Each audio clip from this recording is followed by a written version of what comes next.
Okay, so how's everybody doing?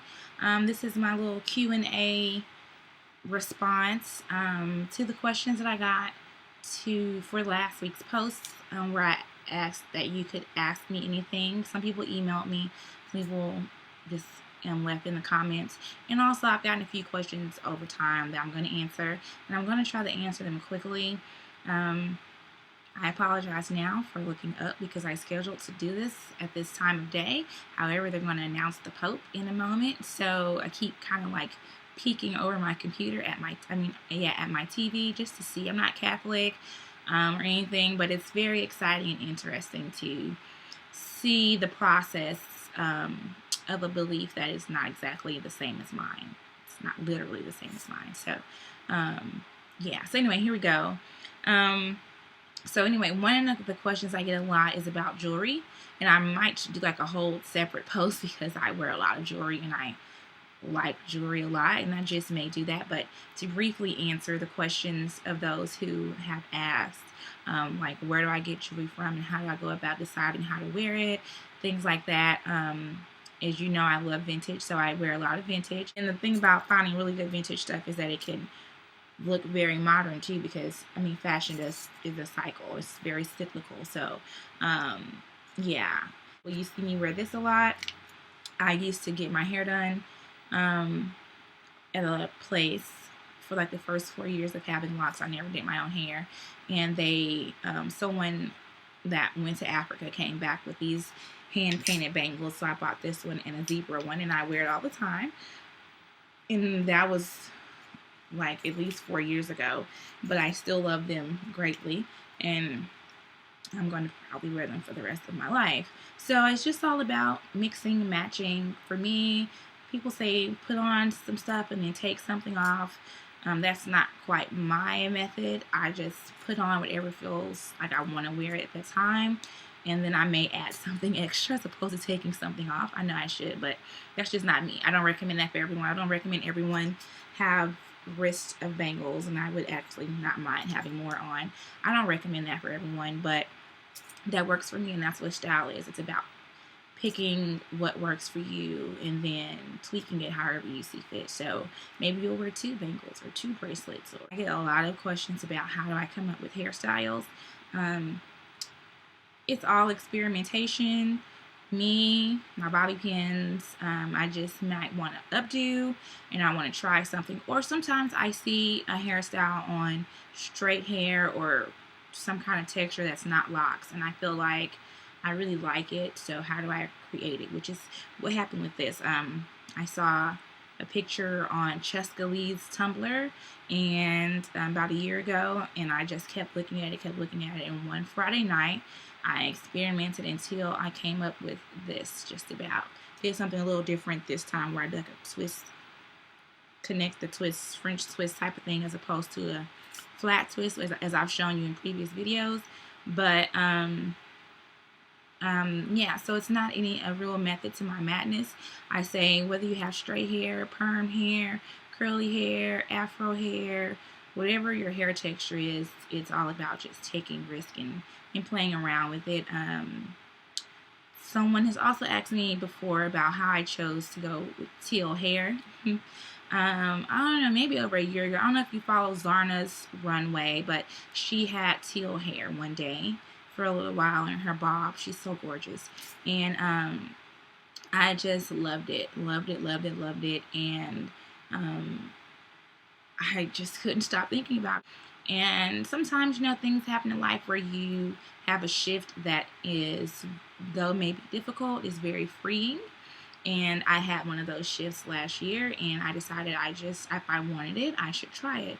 I don't have a job where I go work for someone. I'm in grad school full time and started Clutched and Covered. So I basically, am self-employed in some essence. So I don't have the restriction of, a job that doesn't allow me to have outrageous hair. So I may as well enjoy it while I can. So that's how I picked teal hair. I really love it. It was between teal and purple. My mom was like, oh, purple would be pretty and teal would be pretty too. And so if she's in my corner, I'm all for it because, well, she usually is, and she's kind of cool like that. So it was, I'm glad I made that decision. I don't know how much longer I'm going to keep it. I don't plan to let it go anytime soon, though, so I'm due for a color touch-up in a month or so. But anyway, so that's how I chose the teal hair. It's not my favorite color or anything. It's just what I chose, and I'm very, very happy with my decision. It gives me lots of stares and weird looks, but that's nothing new. That's nothing new for me these days. So, yeah. So, okay. Now I'm going to answer some of the questions that came from the specific post because I can't remember all the questions I've gotten over time. So, seventh letter. Who is behind What's More Important Than Fashion? I hope I'm saying that correctly. That's her blog. She asked me, how did I come up with the name of Consider Me Lovely?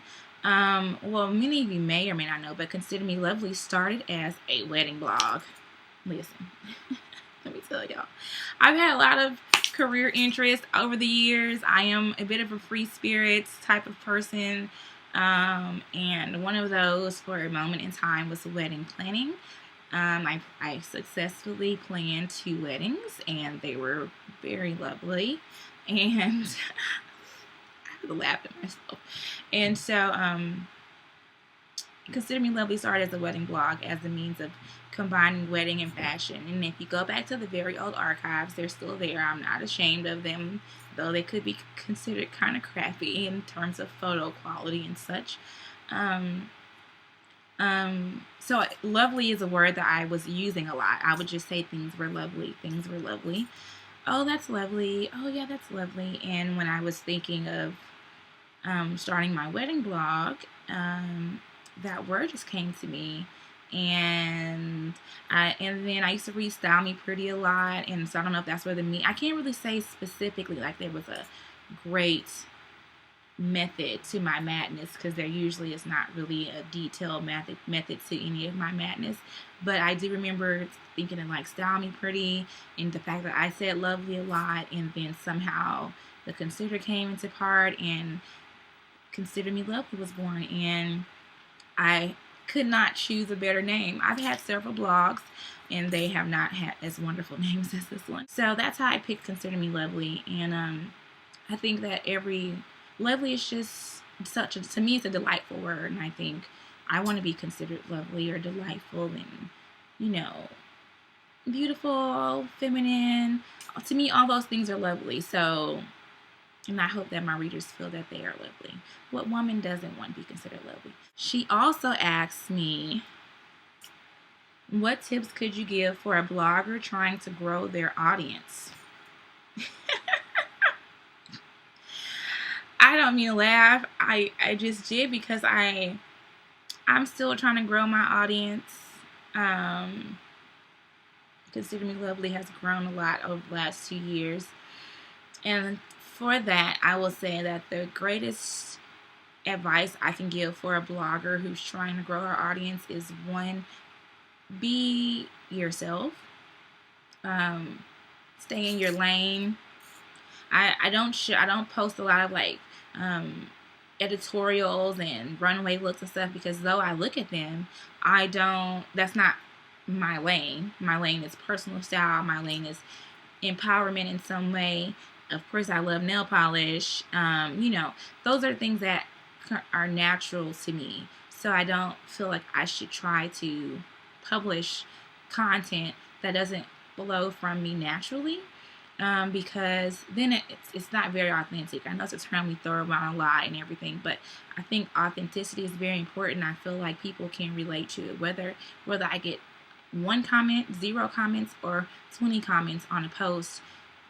I can rest that day knowing that it was an authentic post. So I think that just being yourself, finding your voice, finding your niche, and if you're a style blogger, being okay in your own style. You don't have to go and buy the same shoe that everyone's wearing from Zara. I love Zara. I shop Zara. I'm on Zara. I want some shoes from Zara right now. However, I don't necessarily feel like I have to have the same Zara shoe that 10 other bloggers currently are wearing and posting. And there's nothing wrong with that, but it becomes a bit boring when you see the same things on the same people. And I don't feel like you can come to my blog and see me wearing something that on a regular, I mean basics, of course, jeans and a t-shirt or something, but just on a regular basis, seeing me wear something that everyone else is wearing. And that's not something that I'm intentionally doing. It's just naturally what I wear. Just be genuine, be authentic, and don't worry about numbers, because when you become worried about numbers and become consumed with numbers, it leads to disappointment in some way, to me, because you can get very down that there is no one commenting and there's no one, I don't know, sending an email or something. I don't even check my analytics as much as I used to, because I think when you are blogging, you do get concerned about that, but then you reach a point where it's like, I just enjoy this. So whether you comment or you come or you don't, type of thing. So that would be my tips. Do take clear photos, as clear as possible. It's not always easy to make perfect photos or anything, but if they're clear, you can see, that's really important. Sometimes I share photos that I'm not that crazy about in terms of their clarity in some way, but there's something about them that I like that I choose to share. Otherwise, I have plenty of photos that I don't share for that very reason, because for whatever reason, just looks bad. So I think having clear images, they don't have to be the most artistic. It's great if they are. You're able to have a photographer to capture you with your hair blowing in the wind or something. I would like a Beyonce fan. I talk about this with my friends a lot. But anyways, then if otherwise, just have clear images. I hope I answered that, and I think I may go into more details on like a more separate post or something on my thoughts on that, because this video is getting kind of long. And so now I have some questions from Leah, who writes Smart and Snazzy, and they are they're like putting the Pope up there or something. I'm so excited to see. Anyways, and so they are just fun little questions really quick to end the Q&A, and I hope you've enjoyed yourself. So my favorite TV show, she asked, and it is Scandal. Can it come back, please? I am like on edge waiting for Shonda to share the next episode of Scandal, okay? And it's like a week or so away, and I'm just like, come on, Shonda. How much longer must we wait? I love Scandal parties on Twitter with my girls. We have a good old time, and I've even gotten my boyfriend to start watching it a little bit, so that's really cool, because I thought if I go over there on a Thursday, then I won't be able to watch, and I have to DVR, which I'm willing to sacrifice Scandal for my boyfriend because I like him that much. But it was great when he said, you can turn to Scandal. Let me tell you, that makes him a winner. Okay, anyway, so my favorite subject in school, I really liked English. My degree is in English and reading, and I really like math. So I started college as an accountant because I thought like numbers and things like that. So I still like math, but not as much as I used to growing up. But that was one of my favorite subjects. Most influential person in your life? My mama. I didn't even think about it. There's no ifs, ands, or buts about it. My mom rocks my world. She is everything. She is the rock of my world. I could not be who I am without her. And then the last, she asked, the Justins, Bieber or Timberlake? Oh, that cracked me up, Leah. I'm gonna go with Timberlake. I can't quite get with the Biebs. I never really could. So I hope you enjoy it. It's kind of long, but it's like a good girlfriend talk. Y'all ask some good questions over time, and you can feel free to ask me questions. And though I don't do a lot of style tips posts, I will if you have questions, and sometimes I get the questions but I only respond to the email, so maybe I should make a post out of them. I don't know. Give me your feedback. I'm more than open to it. And I hope I've answered your questions, and I hope that you've enjoyed our little chat. I feel like it's a chat because y'all are my friends in my head. So that's it.